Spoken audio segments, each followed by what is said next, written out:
കേരളത്തിൽ ചെയ്യാൻ സാധിക്കുന്ന ഒരു ചെറുകിട സംരംഭം എന്ന രീതിയിൽ കോഴി ബിസിനസ്സിനെ ഇപ്പോഴും ആശ്രയിക്കുന്നവർ തെല്ലും കുറവല്ല.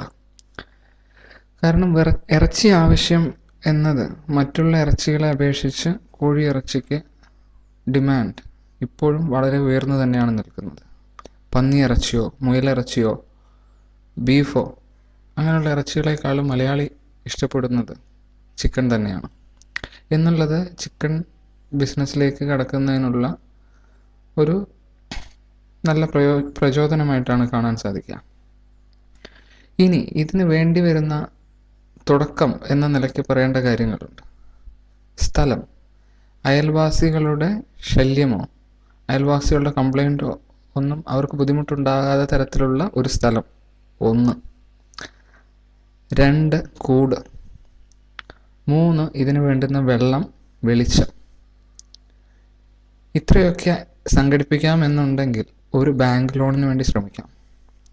ബാങ്ക് ലോൺ എന്ന് പറഞ്ഞത് ഇത് നിങ്ങൾക്ക് ലഭിക്കുന്നത് നിങ്ങളുടെ കൈവശമുള്ള പൈസ നിങ്ങൾ ഇൻവെസ്റ്റ് ചെയ്യാം. അല്ല, ഇതിന് വേണ്ടുന്ന ബാങ്ക് ലോൺ ആണെങ്കിൽ അതിനു വേണ്ടി സമീപിക്കാൻ നിങ്ങൾക്ക് സാധിക്കുന്നത് എവിടെയൊക്കെയാണെന്ന് പറയാം. NABARD, rural agriculture development banks, Grameen banks, cooperative banks, ഇവിടെയൊക്കെയാണ് നിങ്ങൾക്ക് ഇതിനു വേണ്ടി സമീപിക്കാൻ സാധിക്കുന്ന ബാങ്കുകൾ.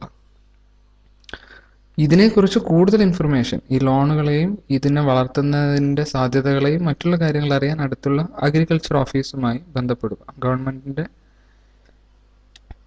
ഏതെങ്കിലും ഈ കോഴി വളർത്തലുമായി ബന്ധപ്പെട്ടുള്ള കാര്യങ്ങൾ നിങ്ങൾക്ക് ലഭ്യമാകാൻ അഗ്രികൾച്ചർ ഓഫീസർ നിങ്ങളെ സഹായിക്കുന്നതായിരിക്കും.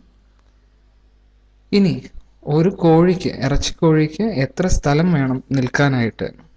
അതായത് 3 സ്ക്വയർ ഫീറ്റ് വേണം ഒരു ബ്രോയിലർ ചിക്കൻ.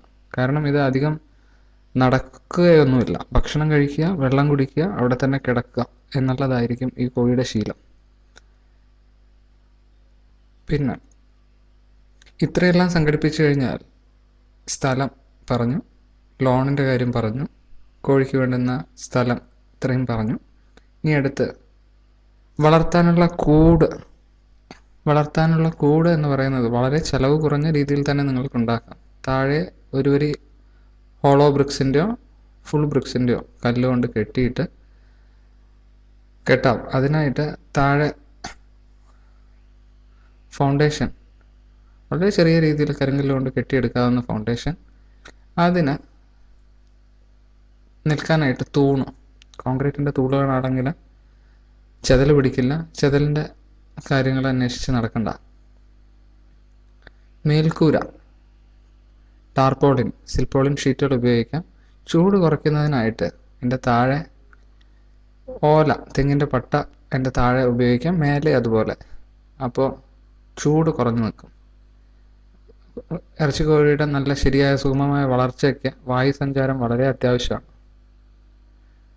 ഇത്രയുമായി. ഇനി കുഞ്ഞുങ്ങൾ എവിടെ നിന്ന് ലഭിക്കുമെന്ന്, കുഞ്ഞുങ്ങൾ ലഭിക്കുന്ന സെൻറ്ററോട് പറയാം. 1 വെങ്കടേശ്വര ഹാച്ചറീസ്, പിന്നൊന്ന് വെൻകോബ് ഹാച്ചറീസ്, പിന്നൊന്ന് സുഗുണ ഹാച്ചറീസ്. ചിക്സ് തിരഞ്ഞെടുക്കുമ്പോൾ ഈ നല്ല മേൽത്തരം കമ്പനികളിൽ നിന്ന് വിശ്വസ്തയോടുകൂടി വാങ്ങിക്കാൻ പറ്റിയ സ്ഥലങ്ങളിൽ നിന്ന് മാത്രം ചിക്സ് മേടിക്കുക. ചിക്സിൻ്റെ വില ഓരോ ദിവസത്തെയും വില ആയിരിക്കില്ല ഒരാഴ്ച കഴിഞ്ഞ്. കാരണം ഒരു ദിവസം 13 രൂപ കിട്ടുന്ന അടുത്ത ദിവസം ചിലപ്പോൾ അതിൻ്റെ വില മാറാം, 28 ആവാം, 20 ആവാം. വിലയിൽ വ്യത്യാസം ഓരോ ദിവസം. ഒരു ദിവസം പ്രായമായ വാക്സിനേഷൻ എടുത്ത കോഴിക്കുഞ്ഞിൻ്റെ വിലയാണ് പറഞ്ഞത്. ഇനി ഈ കോഴിക്കുഞ്ഞുങ്ങളുടെ കാര്യമായി. ഇനി തറയിൽ വിരിക്കാവുന്ന പൊടി, തറയിൽ വിരിക്കുന്നതെന്ന് പറഞ്ഞാൽ ഈ കോഴി വാങ്ങി നമ്മൾ ഫാമിൽ വിട്ടതിന് ശേഷം അത് വളർന്ന് വലുതാകുന്നത് വരെ ഈ ലിറ്ററിൽ തന്നെയാണ് നിൽക്കുക. അതിനെ ലിറ്റർ എന്നാണ് പറയുക. ലിറ്ററിൻ്റെ പൊടി എന്ന് പറയുന്നത് മരത്തിൻ്റെ അറക്കപ്പൊടി, അതല്ലാന്നുണ്ടെങ്കിൽ ഉമി, ഏതാണോ നിങ്ങളുടെ സമീപത്ത് നിങ്ങൾക്ക് ഏറ്റവും യഥേഷ്ടം വില കുറഞ്ഞ രീതിയിൽ ലഭിക്കുക. 1 സെൻറ്റിമീറ്റർ അല്ലെങ്കിൽ 1 ഇഞ്ച് കനത്തിലാണ് ലിറ്റർ വിരിക്കേണ്ടതായിട്ട് വരിക. കാരണം ഈ കാഷ്ടം നാറ്റം വളരെ വമിക്കാതിരിക്കാനും എല്ലാമായിട്ടാണ് നമ്മൾ ഈ ലിറ്റർ ഉപയോഗിക്കുന്നത്. ഇനി തീറ്റ 2 രീതിയിലുള്ള തീറ്റയുണ്ട്. ആദ്യത്തെ 15 ദിവസം ഒരു തരത്തിലുള്ള തീറ്റയും 15 മുതൽ അടുത്ത 45 ദിവസം വരെ, അതായത് നമ്മൾ വിൽക്കുന്നത് വരെ അടുത്ത തീറ്റയും. ആദ്യത്തെ തീറ്റയെ നമ്മൾ പറയുക സ്റ്റാർട്ടർ എന്നാണ് പറയുക. സ്റ്റാർട്ടർ എന്ന് പറയുന്നത് പൊടി രൂപത്തിലുള്ള കുഞ്ഞുങ്ങളായ കോഴികൾക്ക് നമ്മൾ കണക്കാക്കിയിട്ടുള്ള തീറ്റയാണ്. ഇനി അടുത്ത് ഫിനിഷർ, ഇങ്ങനെ പെല്ലറ്റ് രീതിയിലുള്ള ചെറിയ പെല്ലറ്റ് രീതിയിലുള്ള തീറ്റ. ഇതാണ് 2 തരത്തിലുള്ള തീറ്റ. തീറ്റകൾ വാങ്ങുന്നത് ബൾക്കായിട്ട് തന്നെ വാങ്ങിച്ച് വെക്കാതിരിക്കാൻ ശ്രദ്ധിക്കുക. ഒരാഴ്ചയ്ക്ക് ആവശ്യമുള്ള തീറ്റകളായിട്ട് എടുക്കാം. വെള്ളം ഓരോ പ്രാവശ്യവും പോയിട്ട് നമ്മൾ വളർത്തുന്ന കോഴികൾക്ക് ഒഴിച്ചു കൊടുക്കുക എന്നുള്ളത് പ്രായോഗികമായി വളരെ ബുദ്ധിമുട്ടാണ്. അപ്പോൾ ഒരു ടാങ്കിൽ നിന്ന് നിങ്ങൾക്ക് അതിൻ്റെ ഒരു പ്ലംബിംഗ് അറിയാവുന്ന ആളെ കൊണ്ട് ഓരോ കോഴിയുടെ മുമ്പിലേക്ക് വെള്ളം എത്തുന്ന തരത്തിലുള്ള പാത്രങ്ങൾ ഇന്ന് വിപണിയിൽ ലഭ്യമാണ്. അങ്ങനെ വെള്ളം ക്രമീകരിക്കാം. തീറ്റ നമുക്ക് ഓരോ പ്രാവശ്യം 5 കിലോ തീറ്റ ഓരോ തീറ്റ പാത്രങ്ങളിൽ നിക്ഷേപിക്കാൻ കഴിയുന്ന തരത്തിലുള്ള തീറ്റ പാത്രങ്ങൾ അവൈലബിൾ ആണ്. അത് മേടിച്ച് ഉപയോഗിക്കുകയാണെന്നുണ്ടെങ്കിൽ നമുക്ക് കാര്യക്ഷമമായിട്ട് തന്നെ ഇത് മുന്നോട്ട് കൊണ്ടുപോകുന്നതേ ഉള്ളൂ. പിന്നെ വെക്കുന്ന ആൾക്കാർ നന്നായിട്ട് ജോലി ചെയ്യുമെന്ന് നിങ്ങൾക്ക് തോന്നുന്ന, അല്ലെങ്കിൽ നല്ല ആത്മാർത്ഥമുള്ള ആളെ വെക്കുക. കാരണം വേറെ എന്തെങ്കിലും ചീത്ത സ്വഭാവമുള്ള ആൾക്കാരെ വെക്കുകയാണെന്നുണ്ടെങ്കിൽ അവർ നന്നായി നോക്കിക്കൊള്ളണമെന്നൊന്നുമില്ല. പിന്നെ ഈ തീറ്റ കൊടുക്കുന്ന ഇപ്പം 100 കോഴിയെ വളർത്തുന്നതാണെങ്കിലും ഒരു 5000 കോഴിയെ വളർത്തുന്നതാണെങ്കിലും ഒരാളുടെ മേൽനോട്ടേ ആവശ്യമുള്ളൂ. കാരണം അപ്പോൾ ഒരാളെ ജോലിക്ക് വെക്കുക എന്ന് പറഞ്ഞാൽ പരമാവധി കോഴികളെ വളർത്താൻ ശ്രമിക്കുക എന്നുള്ളതാണ്. ഇതിൽ തീറ്റ ഓരോ പ്രാവശ്യം ഓരോ പാത്രങ്ങളിൽ ഇട്ട് കൊടുക്കുക, വെള്ളത്തിൻ്റെ പാത്രം ഓരോ ദിവസവും കഴുകിയിട്ട് വെള്ളം തനിയെ തന്നെ ഫീഡാവും. അപ്പോൾ കൊണ്ടൊഴിക്കേണ്ട കാര്യമൊന്നും വരുന്നില്ല. അപ്പോൾ തീറ്റ എടുത്തുകൊണ്ട് ഇടുക, കോഴികളെ വയ്യാതുണ്ടോ എന്നുള്ളതൊന്ന് നോക്കുക, നിരീക്ഷിക്കുക. ഇതൊക്കെയാണ് ജോലിക്കാരന് വേണ്ടി വരുന്ന ജോലികൾ. ഏറ്റവും അവസാനത്തതും എന്നാൽ വളരെ പ്രാധാന്യം അർഹിക്കുന്ന ഒന്നാണ് വിൽപ്പന എന്നുള്ളത് സമയങ്ങളിൽ കാലാകാലത്തിനനുസരിച്ച് ഓരോ സീസൺ അനുസരിച്ച് വില മാറും. അപ്പോൾ നമുക്കിത് വിൽപ്പന ഒരു തടസ്സമാവരുത് ഒരിക്കലും. അടുത്തുള്ള കല്യാണ മണ്ഡപങ്ങൾ, ഹോട്ടലുകൾ, റെസ്റ്റോറൻറ്റുകൾ തുടങ്ങിയവ നമുക്കിതിനു വേണ്ടി ഉപയോഗപ്പെടുത്താവുന്നതേ ഉള്ളൂ.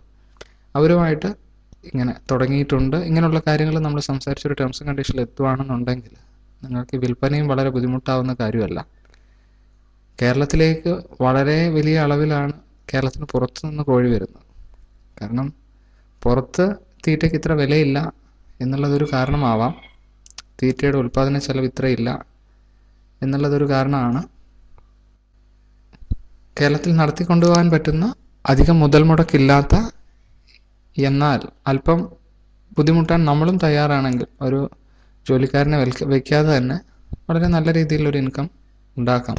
ഈ പറഞ്ഞ ഇത്രയും നമ്മൾ കോഴിയും തീറ്റയും ഒഴിച്ച് ബാക്കിയുള്ള വെള്ളവും കൂടും വെളിച്ചവും നമ്മൾ കൊടുക്കാമെന്നുണ്ടെങ്കിൽ, ഒരു 10,000 കോഴിയെ വളർത്താനുള്ള ഒരു ഷെഡ് ഉണ്ടെങ്കിൽ തമിഴ്നാട്ടിൽ നിന്നോ കർണാടകത്തിൽ നിന്നോ ഉള്ള മറ്റ് കോഴി വളർത്തി കൊടുത്താൽ വാങ്ങുന്ന തരത്തിലുള്ള ബിസിനസ്സുകാരുണ്ട്. അവരും ഇപ്പോൾ ഈ മേഖലയിൽ സജീവമാണ്. നമുക്ക് ഇങ്ങനെ കൂടൊതുക്കി കൊടുക്കാൻ സാധിക്കുമെങ്കിൽ കോഴിയെ വളർത്താനായിട്ട് തരുന്ന അനേകം പേര് ഇവർ ലഭ്യമാണ്. നിങ്ങൾക്ക് സമീപിക്കുകയാണെന്നുണ്ടെങ്കിൽ അതിനുള്ള വിവരങ്ങൾ ലഭ്യമാവും. അടുത്തുള്ള ഇറച്ചിക്കടകളിലോ സമീപിക്കുകയാണെന്നുണ്ടെങ്കിൽ അതിനുള്ള വിവരങ്ങൾ ലഭ്യമാവും. ചെയ്തു നോക്കാം. ഇത് ഞാൻ പറഞ്ഞത് ചെറുകിട സംരംഭം എന്ന രീതിയിൽ കേരളത്തിൽ തുടങ്ങാൻ പറ്റുന്ന ഒരു മേഖലയായിട്ട് ഉൾക്കൊള്ളിച്ച് പറഞ്ഞു എന്നേ ഉള്ളൂ. വളരെ നന്ദി.